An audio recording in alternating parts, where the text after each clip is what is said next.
ఏదో కామెంట్ చేయాలనుకుంటున్నాను. ఎస్, ఒక్క విషయం ఏంటంటే సార్, ఇప్పుడు కేసీఆర్ ఎట్లయితే తన కుటుంబ పాలన తీసుకొచ్చి తన కుటుంబం వాళ్ళను తన కుల వాళ్ళకి ఎక్కువ ప్రాధాన్యతనిచ్చి ఎక్కువ ఇది చేయడం వల్ల వెల్మ జాతి వర్సెస్ తెలంగాణ సమాజం అయింది మొన్నటి ఎన్నికలలో. రేపు భవిష్యత్తులో ఇప్పుడు మనము బీసీ ఉద్యమాల పర్యవసానం అనుకోండి, ఇతరత్రం అనుకోండి, ఈసారి లోకల్ బాడీస్ ఎన్నికల్లో మేము ప్రజల దగ్గరికి పోయినప్పుడు గమనించింది ఏంటంటే జనరల్ స్థానాల్లో కూడా రెడ్లు నామినేషన్ వేస్తానంటే బీసీలు వ్యతిరేకించినారు. చాలా నీచాతి నీచమైన పరిభాష మాట్లాడాడు. నిజానికి ఎంతో మంది రెడ్డి కులస్తులు ఈ రాష్ట్రానికి ఈ దేశానికి ఎంతో సేవ చేసిన వాళ్ళు ఉన్నటువంటి ఆ కులాన్ని పూర్తిగా తెలంగాణ సమాజానికి వ్యతిరేకంగా మార్చడంలో రేవంత్ రెడ్డి కృషి చేస్తున్నాడు. రేవంత్ రెడ్డి వల్ల రెడ్డి జాతికి మేలు జరగట్లేదు కదా, పూర్తిగా అపఖ్యాతి వస్తుంది. వాళ్ళ పట్ల తెలంగాణ సమాజానికి వ్యతిరేకత భావన వస్తుంది. అందరు రెడ్లు రేవంత్ రెడ్లే అని అనుకునే పరిస్థితి వస్తుంది. ఇప్పుడు గొప్ప గొప్ప నాయకులు ఉన్నటువంటి పార్టీ, గొప్ప గొప్ప నాయకులను అందించినటువంటి కాంగ్రెస్ పార్టీలో రెడ్ల ప్రాధాన్యత పూర్తిగా సర్వనాశనమై అసలు కాంగ్రెస్ పార్టీ రేవంత్ రెడ్డి పరిపాలన అనంతరం నామ రూపాలు లేకుండా పోతుంది సార్. మున్సిపల్ ఎన్నికలలో కూడా Revanth Reddy will pay heavy price for whatever he's happened. తర్వాత రేపు నాకు వర్కింగ్ డే కాబట్టి దయచేసి ఒకసారి మానవతారాయ్ గారు విషయం తీసుకుందాం. మానవతారాయ్ గారు, అనొచ్చా ముఖ్యమంత్రి అట్లా 17 సంవత్సరాలు పెద్ద ఆయన్ని పెట్టుకుని ఎవడికి రా జాతిపిత అని చెప్పి రా అని అనొచ్చా అట్లా? ఇప్పుడు జాతిపిత అనేటువంటి పదం యొక్క అర్థాన్ని, దాని విలువను దిగజారుస్తున్నారు. అంటే ప్రతి రాష్ట్రానికి ఒక జాతిపిత కాదు, కేసీఆర్ గారు జాతిపిత కాదు అనొచ్చు. బట్ ఎవనికిరా జాతిపిత, ఎవనికిరా తెలంగాణ మాండలికంలో అన్నాడు. ఆయన సన్యాసి మాట నడపట్లేదు, ఒక రాజకీయ నాయకుడు, కాంగ్రెస్ పార్టీ నాయకుడు అండి. ఇప్పుడు ముళ్ళును ముళ్ళుతోనే తీయాలన్న సిద్ధాంతం రేవంత్ రెడ్డిది.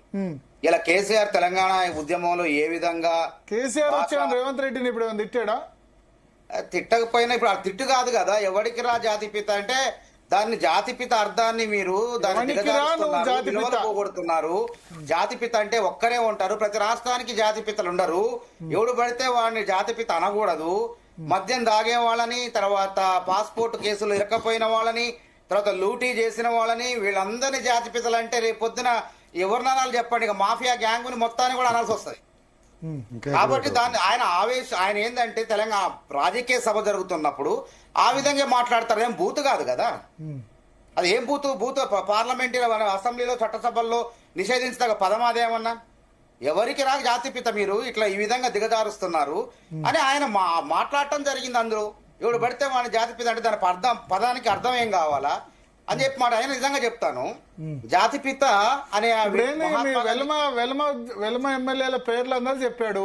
అవును, వాళ్ళకి అయితారేమని చెప్పారు, తప్పేముంది. అయితే హరీష్ రావుకు, కూకటిపల్లి కృష్ణారావుకు, ఎర్రబెల్లి దయాకర్ రావుకు అయినప్పుడు మీ దానిలో ఉన్న జూపల్లి కృష్ణారావుకు, తర్వాత మదన్ మోహన్ రావుకు, ప్రేమ్ సాగర్ రావుకు, విజయ రమణారావుకు, కల్వకుట్ల రమ్యారావుకు, వీళ్ళందరికీ కూడా జాతిపితనే మీ దానిలో కూడా ఉన్నారు. వెల్మ కాంగ్రెస్ పార్టీలో వెల్మ లేకుండా లేరా? చెప్పండి భరత్ గారు, వాళ్ళ పార్టీలో ఎవరు నాయకులు ఉన్నారో వాళ్ళకైతారు, మిగతా పార్టీలో ఉన్న వాళ్ళకి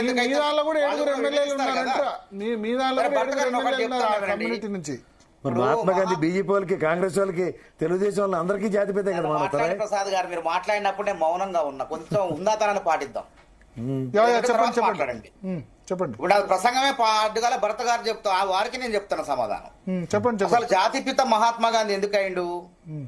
ఆయన ఆగర్భ శ్రీమంతుడు, బారిస్టర్ చదువుకొని భారతదేశం 1914లో వచ్చి అహింసాయుత సిద్ధాంతం ద్వారా భారతదేశానికి స్వతంత్రాన్ని సంపాదించిండు. గోసిగుడ్డ కట్టుకున్న, ఒంటి మీద బట్టలు లేవు, గోసిగుడ్డ కట్టుకొని సాధారణమైన జీవితం గడుపుకుంటూ బ్రిటిష్ వాళ్ళపై పోరాటం చేసిండు. తర్వాత ప్రధానమంత్రి కావచ్చు ఈ దేశానికి. ఆయన నాకు పదవులు వద్దని పదవిని త్యాగం చేసి, ఎవరైతే 9.5 సంవత్సరాలు జైలుకు పోయిండో నెహ్రూ, అట్లాంటి వాళ్ళు నెహ్రూ కూడా 98% ఆస్తులను భారత ప్రభుత్వానికి అప్పచెప్పిండు. ఆయన ప్రయాగరాజ్ లేదా అలహాబాద్ లో ఉన్న ఆనంద భవన్ ని, ఖరీదైన భవన్ అంటే ఆ రోజుల్లో 300 కోట్ల విలువైన ఆస్తుల్ని భారత ప్రభుత్వానికి అప్పచెప్పిండు నెహ్రూ. మరి కేసీఆర్ గారు అప్పచెప్పారా? పోనీ మహాత్మా గాంధీ లాగా పక్కన నుండి మీరు ప్రధాని కాండి అని నెహ్రూ గారు అన్నట్లు, అంటే ఇతర నాయకులు సూచించినట్లు కేసీఆర్ గారు దళిత ముఖ్యమంత్రిని చేస్తా, దళితుడిని ముఖ్యమంత్రి చేస్తా అన్నాడు. మరి దళితుడిని ముఖ్యమంత్రి చేసినట్లయితే నిజంగానే తెలంగాణ ఆయన పక్క నుండి తెలంగాణ రాష్ట్రం అభివృద్ధి ఏ విధంగా జరగాలో ఒక మహాత్మా గాంధీ లెక్క సాధారణమైన జీవితం గడిపితే సంతోషకరం. ఈయన మొత్తం కూడా జాతిపిత, ఆయన త్యాగం, ఈయనది భోగం. కేసీఆర్ గారిది భోగ పురుషుడిని ఎవరన్నా జాతిపిత అంటారా? ఇలా జయశంకర్ సార్ ఎటు పోయిండు మరి? పురుషుడు మానవతరయ్య గారు, ఇప్పుడు మహాత్మా గాంధీ గారు సాధారణమైన మీరు కూడా రైల్లో మళ్ళీ మీరు కూడా వరల్డ్ లూజ్ అవుతున్నారు. ప్రయాణం- భర్త గారు నడుపడకండి. No, no. మహాత్మా గాంధీ గారు రైల్లో ఎటు పోయినా ఈ ఇప్పుడు దేశంలో ఇప్పుడు ఒక్క నిమిషం, మూడో ఇప్పుడు ఒక్క నిమిషం, ఆధారమైన రైలు ఇప్పుడు ఒక్క నిమిషం, ప్రయాణించేవాడు. ఒక్క నిమిషం